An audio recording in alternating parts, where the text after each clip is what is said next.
Ahí lo tiene Maradona, lo marcan dos, pisa la pelota Maradona, arranca por la derecha el genio del fútbol mundial, y es el tercer tocar para Borruchaga, siempre Maradona, genio, ta.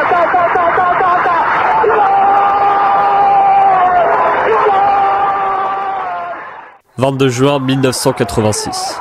Stade Azteca, de Mexico. 55e minute. Après avoir contrôlé le ballon au niveau du rond central, Maradona se retourne, puis dribble. 1, 2, 3, 4, 5 joueurs anglais avant d'inscrire le but du 2-0.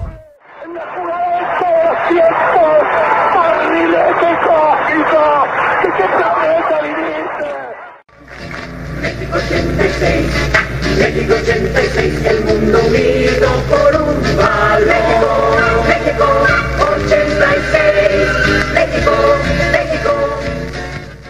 Toutefois, pour mieux comprendre l'importance de ce but, remontons quelques années en arrière. La Rome antique, c'est les Sao du fantastique duo Socrates-Zico, les surprenants Diables Rouges du vaillant Jan Kellmans, les attrayants bleus du chef d'orchestre Platini, ou encore la redoutable Mannschaft du serial buteur Rummenigge. Des noms. Des équipes légendaires se réunissant au Mexique lors d'une 13e parenthèse idyllique se nommant Coupe du Monde 1986. Pourtant, l'histoire associera éternellement ce tournoi à un fantasque joueur vêtu de bleu ciel ne dépassant les 1,65 m, à une contrée au sang chaud entourée des Andes et de l'Atlantique, à un quart de finale légendaire, mélangeant odieux à merveilleux.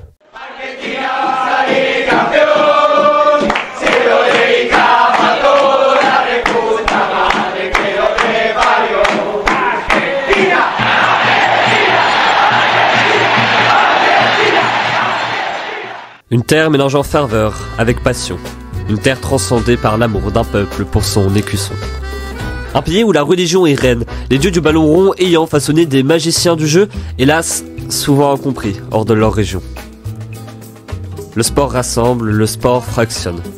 Divers peuples, diverses nations, pour le meilleur ou pour le pire. Et l'histoire de ce match opposant Argentine à Angleterre comme symbole de cet adage.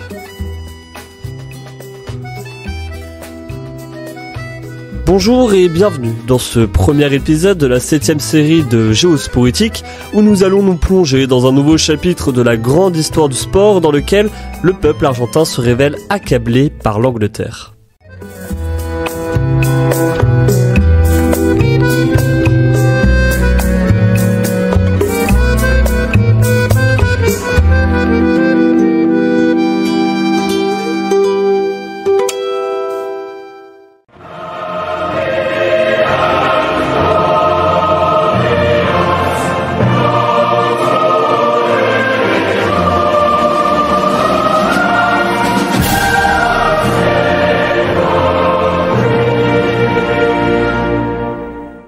Comprendre toute la symbolique entourant ce match revient à prendre conscience des différends entre ces deux nations sur le carré vert.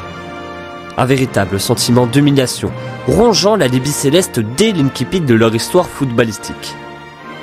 Comme à peu près partout à travers le globe, ce sont les Anglais qui importèrent ce sport en Argentine, mais cette fois-ci en imposant leurs règles.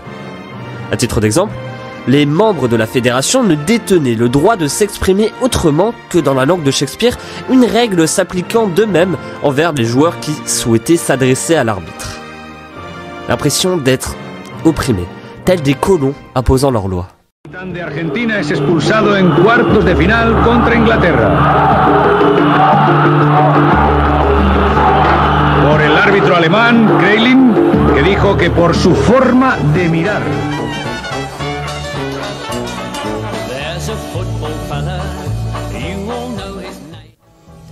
Le véritable début de cette rivalité sportive remonte à la Coupe du Monde 1966 lors d'un quart de finale au stade de Wembley.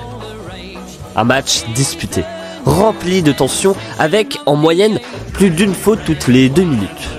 Et alors que l'horloge indique la 35e minute, le capitaine argentin Antonio Ratin se voit expulsé en raison, je cite, d'un regard mal intentionné en direction de l'arbitre allemand Rudolf Kreitlein.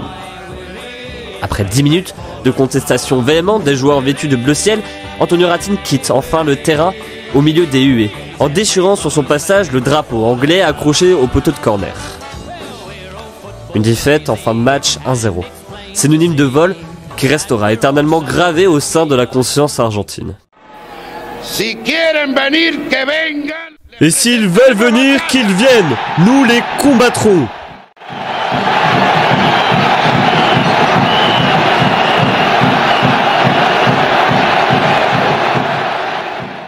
En réalité, ce que je viens de vous énoncer peut presque apparaître futile face à la véritable clé de cette haine des Argentins envers les Anglais, j'ai nommé la guerre des Malouines.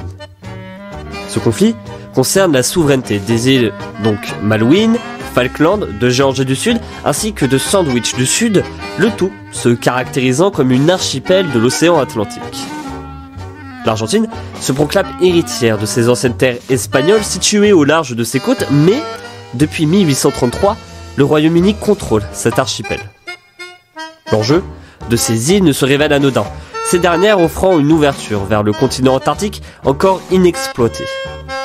Ainsi, soucieux d'unifier un peuple confronté à la crise, la junte militaire au pouvoir, menée par le général Galtieri, mobilise les forces armées argentines avant de débarquer le 2 avril 1982 sur les îles Falkland.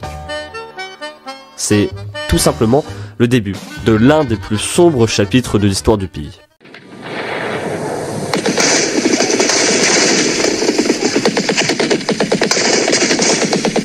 À 7h du matin, après de violents combats, le siège du gouvernement est complètement encerclé. La grande différence entre nous et la marine britannique, c'est le manque de motivation que personnellement j'ai perçu dans ces actions. Il se révèle important de souligner que les soldats de métier ne composaient à eux seuls les rangs des forces armées argentines. Bien au contraire. La moitié des troupes envoyées s'identifiant comme des garçons venant tout juste de terminer le redoutable Colimba, à savoir le service militaire obligatoire. La grande majorité de ces conscrits naquirent de 1961 à 1962, la sélection argentine comptant d'ailleurs près de 5 joueurs appartenant à cette, entre guillemets, classe des 62. Et oui, la guerre a touché de plein fouet le football argentin, bien plus que beaucoup ne peuvent l'imaginer. Des prospects du ballon rond troquant leurs rêves de but contre des fusils, associés à une expérience aux blessures indélébiles.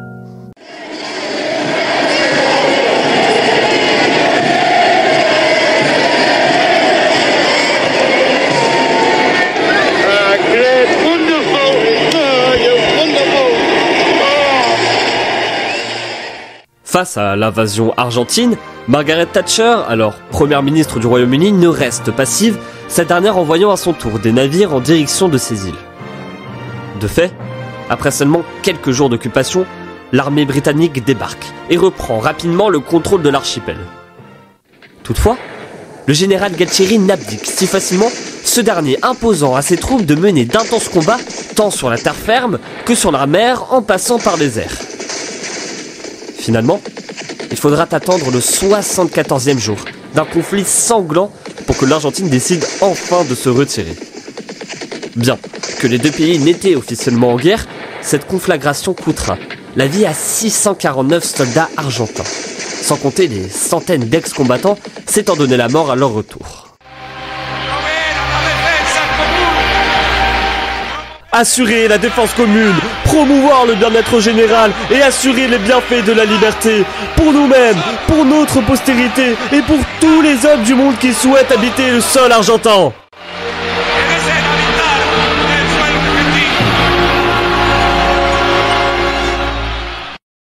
Leur dernière carte jouée, le régime autoritaire argentin ne peut rester au pouvoir.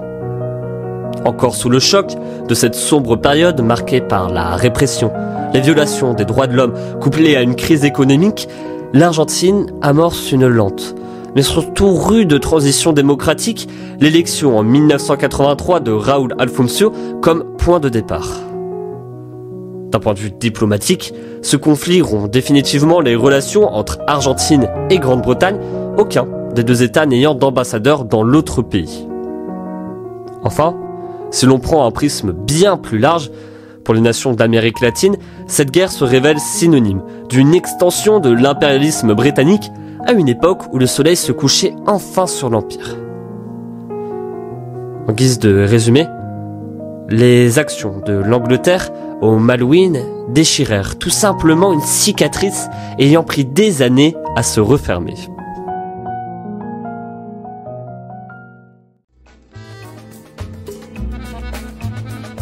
C'est ainsi que se termine ce premier épisode de Géopolitique, Argentine-Angleterre 1986, la main d'un peuple.